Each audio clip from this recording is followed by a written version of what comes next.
From South Carolina Public Radio, this is the South Carolina Lede. I'm your host, Gavin Jackson, and this episode was recorded on March 6, 2023 from South Carolina Public Radio Studios here in Columbia. Just so you know, some of the information in this podcast may have changed by the time you've heard it. But right off the bat, folks, we got some huge news for you. That's right, we have a live taping event to talk to you about. That's right, April 13th, 2023, 6 p.m., the Lede will be at Kite Hill Brewing in Clemson. That's right, our first live taping of the year, folks, and it will not be our last, but we will be at Kite Hill Brewing on April 13th at 6 o'clock.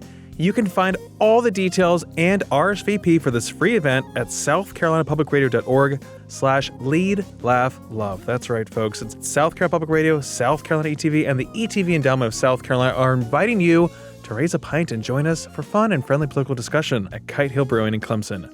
We can't wait to see you. Some of your favorites will be there too, and we'll have swag. So many goodies. Now, this episode features a look at former Vice President Mike Pence's 9th trip to the state since leaving office and what he spoke about with law enforcement leaders in the Lowcountry. We also have details on the bond reform bill that passed the House that cracks down on repeat violent offenders. We look at the $14 billion budget in the House that will soon be debated. We also have details about that $2 billion economic development announcement of Scout Motors in the Midlands. And some aerospace industry news as well, including the latest on the 787 Dreamliner and the F-16s being produced in Greenville. We also love hearing from you guys. Give us a shout. The hopper is dry, folks. We need to hear from you. 803-563-7169. We are about to spring forward. Things are about to change. The pollen is out. We need to hear your stories about spring right now. Fake spring, possibly. Could there be a big chill coming? Yes. I can already tell you that, yes. Let us know what you're doing. You can already hear my voice. 803-563-7169. Leave us your name, where you're calling from, and what's going on in your world. A lot to talk about these days.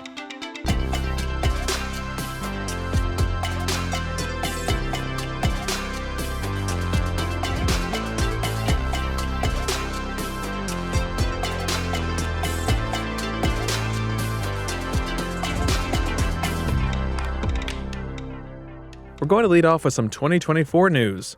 That's right, Mike Pence, the former vice president and potential 2024 hopeful, made his 9th trip to the Palmetto State, where he made a stop to talk about his book at Bob Jones University and held a roundtable in North Charleston with Lowcountry law enforcement officials in the Tri-County area.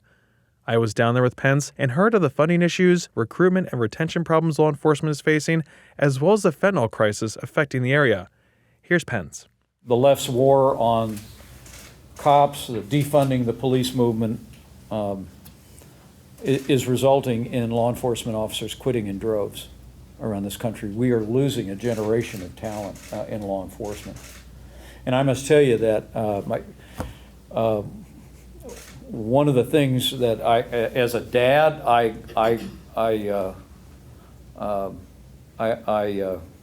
I hear, but it still saddens me. But I've lost count of the number of law enforcement officers as I've traveled around the country that told me that with everything that police officers deal with today, they cannot encourage their kids to go into law enforcement. And that ought not to be. The number of officers leaving police forces around the country has increased by 20% nationwide. And worst of all, I would submit to you that the climate created by the political left and by their allies in the media has also had a personal cost on police officers. North Charleston Police Chief Reggie Burgess, who hosted Pence, put dollars and cents to the issues and also talked about what his department has been doing to engage the community. Remember, North Charleston is where in April 2015, Walter Scott, an unarmed black man who was pulled over for a broken taillight, was shot multiple times and killed by North Charleston police officer Michael Slager. When I look at when folks say, well, we need to look at taking away something from the budget from a police agency, I have a $40 million budget, in my agency. 89% of that budget basically goes to salaries and benefits. So that means that 89% of a $40 million budget goes to recruiting, hiring, and retaining officers, because I have a need in my city to have officers, because I have victims that expect police officers to be there. The 11% of it goes to operating and capital. And so when folks say that we need to get rid of law enforcement, I don't think that we should get rid of law enforcement. I really believe that the things that we've done in law enforcement, especially for the last 10 years, by listening to the community and then having more of a dialogue with the community to tell us exactly what they expect of us, those things are happening. But then on the other hand, we have the victimizations in our communities, and I cannot, in North Charleston, we cannot ignore the call for services from our victims of crime. Right. So when you're talking about taking money away from my agency, the $40 million, you're talking about taking away the men and women out there in the streets. Chief Burgess went even further by describing just what would happen if he had to make budget and personnel cuts. If I have a challenged neighborhood that we place 5 officers per shift, day, 7 at an evening, and let's say 5 at night. Well, when you take away the numbers, when you remove the funds from me, then that means I have to let go police officers. Right. And most likely, the areas that are going to hurt the most are the challenged neighborhoods. Because when you take away the numbers of officers, I have to spread all those officers out evenly because everybody deserves to have law enforcement presence. Pence told the Associated Press's Meg Kennard, and friend of the pod, that he expects to make a decision on whether to run by this spring. Meg reports that Pence was asked whether he was making the case that he was the best choice for Republican voters who supported Trump administration policies, but not Trump now. Pence didn't answer directly, saying, quote, "I promise you, if I become a candidate for president of the United States, I'll be me. I will do it all in a way that I've always aspired to do, and that is show the kind of respect to people, even of differing opinions, that I think the American people show each other every day," quote. Now moving on from 2024, but sticking with law enforcement issues, House Speaker Merle Smith celebrated a big victory last week with the passage of the bond reform bill H. 3532. The bill would add a mandatory 5 years to prison sentences for those convicted of a violent crime while on bond for another violent crime. It would also revoke the bond for the prior crime after the second one was committed. Here's Speaker Smith. I think we're into our 6th week of session, and as we're moving forward, we have obviously made public safety a priority in the state. Smith was joined by other Republican leaders, as well as SLED Chief Mark Keel, Solicitors Duffy Stone and Scarlett Wilson, and several sheriffs, including Orangeburg Sheriff Leroy Ravenel, who is also current president of the South Carolina Sheriff's Association. Chief Keel said while there isn't exact data on these types of repeat offenders, they are well known to law enforcement. We see case after case after case where we're talking about people getting out of jail and going out and repeating violent offenses. And I know we in law enforcement, our fugitive teams that go out and arrest people, we arrest people over and over again that's already out on ankle monitors, again for violent offenses. So I don't have a specific number, but again, we see it in every county in this state, in every city in this state, every day where we're rearresting folks that are out on bond for violent offenses. One reporter during the press conference asked about the need for such a law when judges already have the ability to revoke someone's bond. 9th Judicial Circuit Solicitor Scarlett Wilson, whose office covers Berkeley and Charleston counties, said that's easier said than done. It's clearly not a strong enough tool, and I would encourage you, if you go to my website, you can look at all of our bond revocation motions for the past 3 or 4 years, complete with the results, complete with the judges who handle them, and you look for yourself and see what the results are. We have to send a message to the defendants themselves that this is going to mean something for them. And it may take a little while, but once they start getting popped with these sentences, once they start having bonds streeted for the full amount for continuous offenses, we're going to see some results. But bond revocations in and of themselves are not getting the results that we need. And again, I encourage you to go look. The historical data is there for the past 3, 4, 5 years. The ones that are pending there, that have been pending for weeks, months, sometimes even years where we don't have a hearing. The show of strength was to reinforce the state's commitment to tackling high crime rates, which have been a major issue not just in South Carolina, but elsewhere in the country, especially playing out in recent elections. H. 3532 passed with bipartisan support, with 92 House Republicans and Democrats supporting the measure and 20 Democrats voting against it. Several Democrats were concerned over the ramifications of the mandatory minimums included in the bill. Two prominent Democrats, Minority Leader Todd Rutherford and Assistant Leader Roger Kirby, did not vote on the bill. In the House Judiciary Committee on Tuesday, lawmakers will take up the Senate-approved SHIELD Law Bill, S-120. The bill would block the identity of drug makers that provide lethal injection drugs to the State Department of Corrections.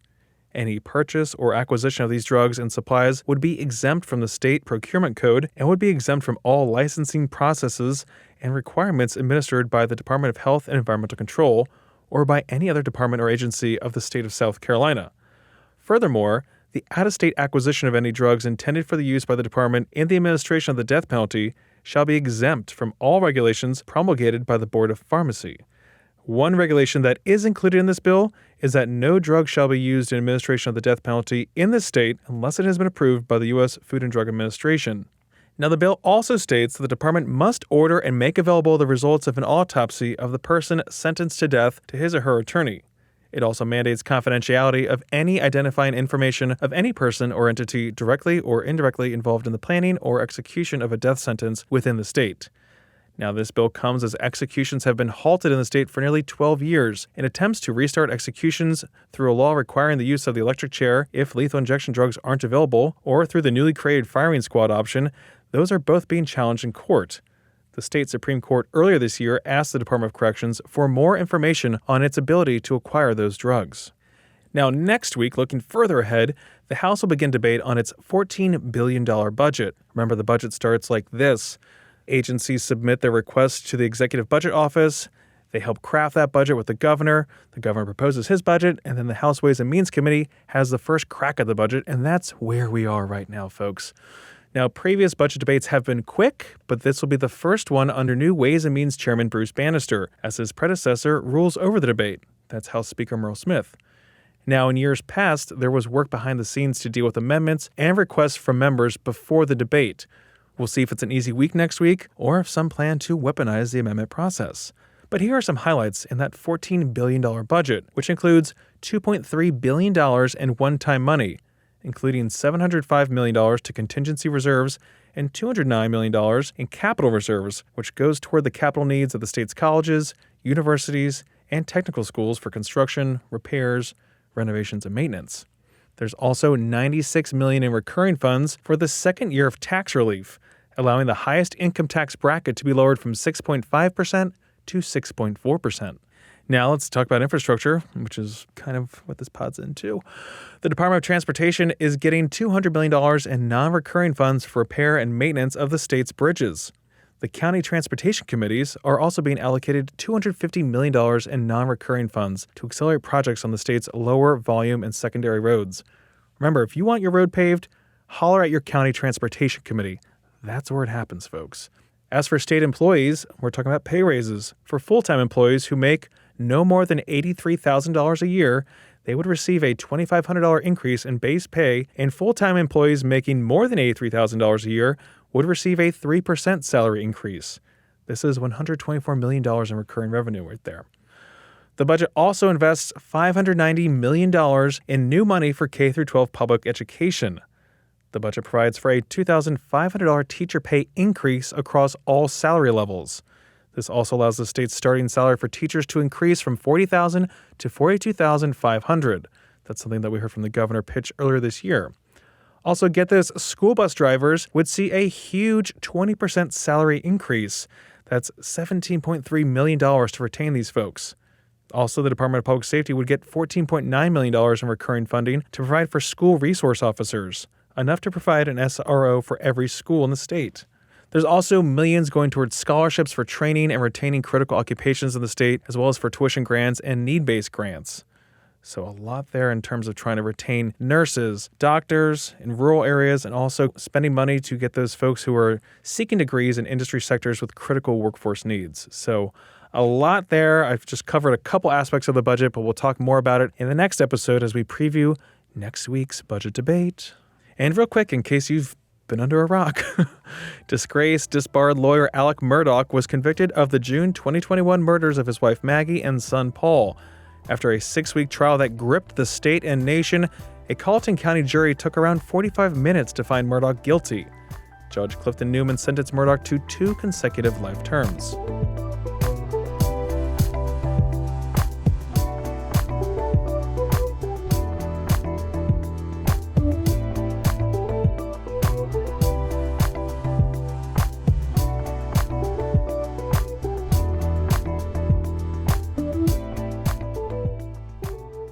Time to jumpstart the economy, folks. Vroom, vroom, vroom.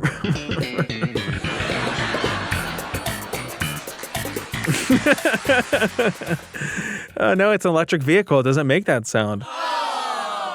We're going to lead off this section by talking about Scout Motors.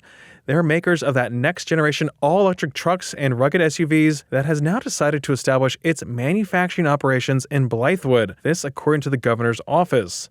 The $2 billion investment in Richland County is a record and would create upwards of 4,000 jobs. The new facility would break ground in mid-2023, with production coming online toward the end of 2026. The state is forking over close to $1.3 billion in incentives for infrastructure, including an interchange on I-77, a railroad bridge, and other infrastructure such as water, sewer, and roads to the site in Blythewood. The company is also getting tax breaks from the county, all contingent upon meeting investment and employment goals over the coming years. The announcement has been heralded as transformative by Republicans and Democrats alike and has been called the BMW of the Midlands. Vroom, vroom, vroom. Moving on, MarketWatch reports that U.S. factory orders dropped 1.6% in January because of fewer contracts for large Boeing passenger planes. Economists surveyed by the Wall Street Journal had forecast a 1.8% decline. Now, if transportation is excluded, orders for manufactured goods rose 1.2% instead of declining 1.6%. Now, the entire decline stemmed from a reduction in new contracts for Boeing planes. Big picture, though, according to MarketWatch, U.S. factories are taking in fewer orders and producing goods at a slower pace as demand weakens. High interest rates have made it more costly for customers to buy big-ticket items, while inflation has led to sharply rising prices. The slowdown in manufacturing could be a prelude to a broader weakness in the economy, but the much larger service side is growing at a faster clip and keeping the U.S. in expansion mode. However, Boeing did notch a massive contract in early February with Air India for 20 787 Dreamliners, that's a twin-aisle aircraft, 190 737 MAX single-aisle planes, and 10 of the 777X. That's the new version of its wide-body now undergoing the certification process. Now, CNN reports that airlines do not pay full list price for commercial jets, especially when placing an order this large. But even at a discount of 50%, which is not unusual, Boeing's Air India order would mean a sale valued at $17 billion. So I think February is going to be a little bit different for those U.S. factory orders compared to January. But the Wall Street Journal reported in late February that Boeing halted deliveries of the 787 Dreamliner jets because of a documentation issue, according to the Federal Aviation Administration. The 787 is built exclusively at its North Charleston campus. Wall Street Journal also reports that the plane maker hasn't handed over a Dreamliner since January 26 from its production line or from the dozens stored awaiting delivery. This according to aviation data provider Ascend by Cirium. Boeing in late February said it had paused assembly of new jets. The assembly pause has been lifted, but documentation issues discovered in the past week have led Boeing to halt deliveries pending a resolution. The FAA said, quote, Boeing temporarily halted deliveries of 787 Dreamliners after notifying the FAA that it is conducting additional analysis on a fuselage component. Deliveries will not resume until the FAA is satisfied that the issue has been addressed, quote. And sticking with the aerospace industry, Lockheed Martin announced that senior Bahraini, U.S. government, military, and aerospace industry officials will celebrate the delivery of the first Royal Bahraini Air Force F-16 Block 70 this Friday. Lockheed says that the F-16 Block 70 jet is the first of 16 jets for Bahrain. You may remember that the first Greenville-produced F-16 Fighting Falcon took its first flight on January 24th. Now from here, it will begin additional flight tests at Edwards Air Force Base before arriving in Bahrain in 2024. And real quick, sticking with Lockheed Martin, 6 countries have selected Block 70-72 aircraft, in addition to the current official backlog of 127 jets to date to be built in Greenville. Jordan has signed a letter of offer and acceptance for 12 jets, and Lockheed Martin has received a contract to begin its long lead activities. Bulgaria has also signed an LOA for an additional 8 jets for its fleet. Now, once these are finalized, the backlog will increase to 147 F-16s.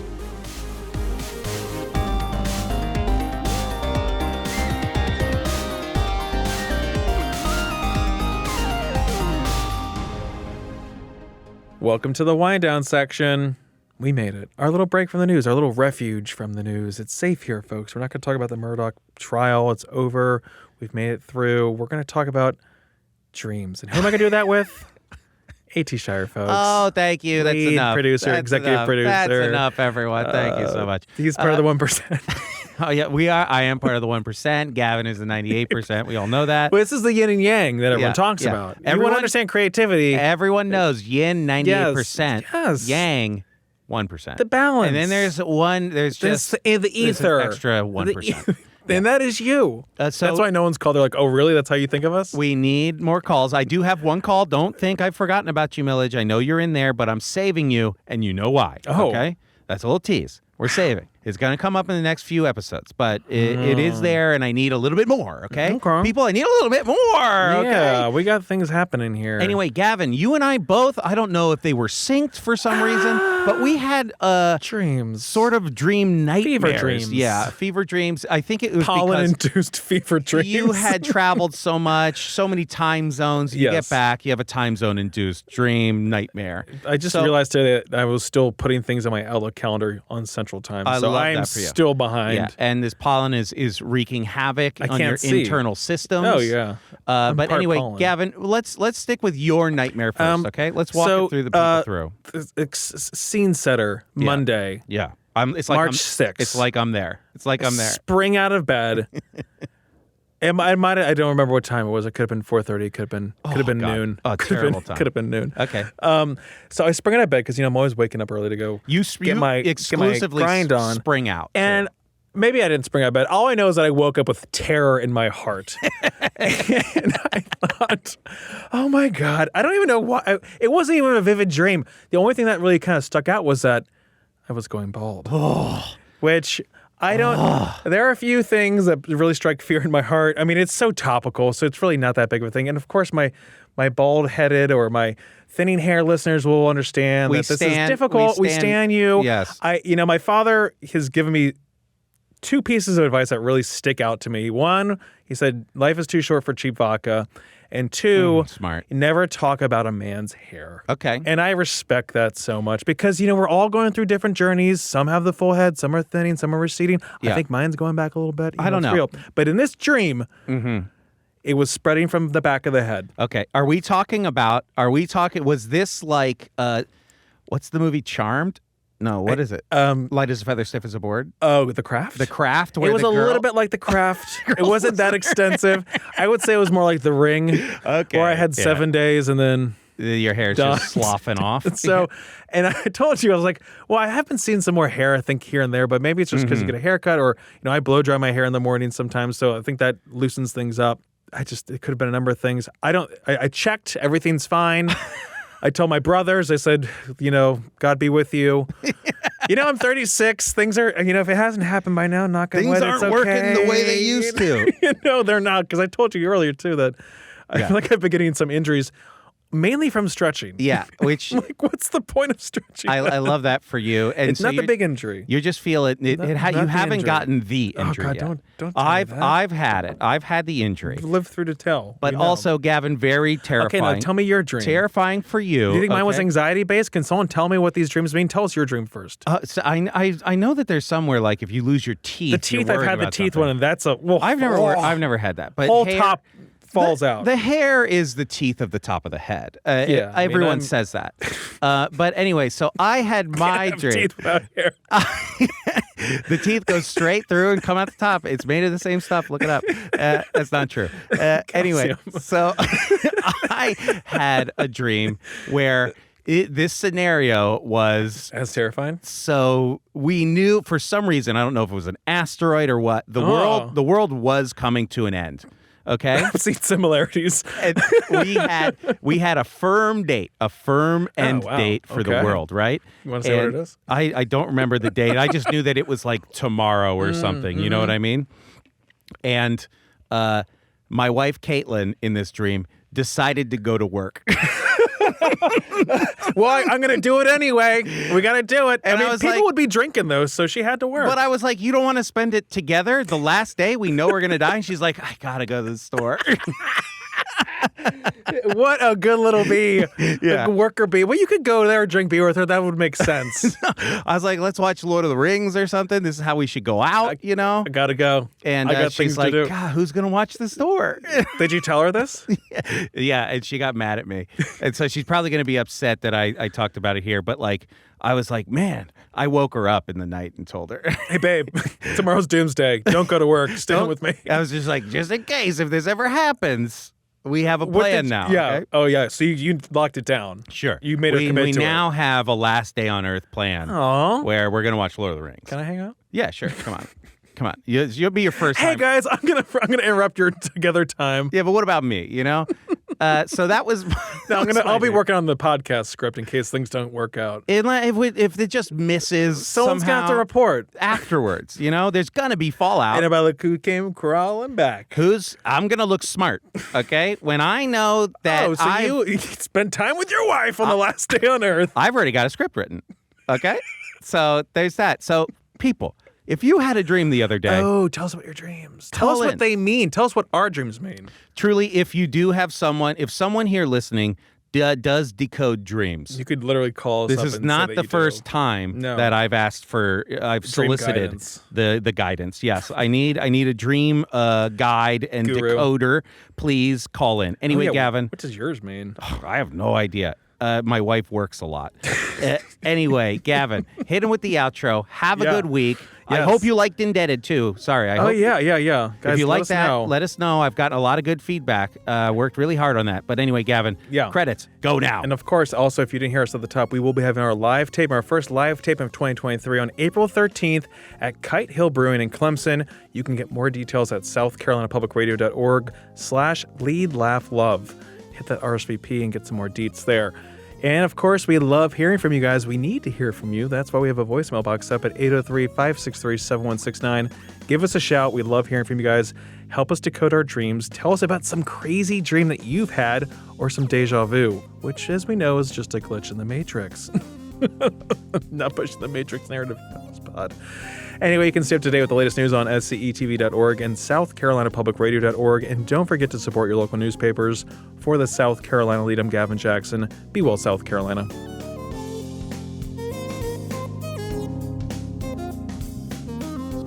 I'm pretty sure one of these is supposed to be at AT is cool. I'm just wondering where me and AT and the lead pod are. Thank you. That could go at the end. Well, now I got a fraternal twin, and now I got a real identical doppelganger. I can't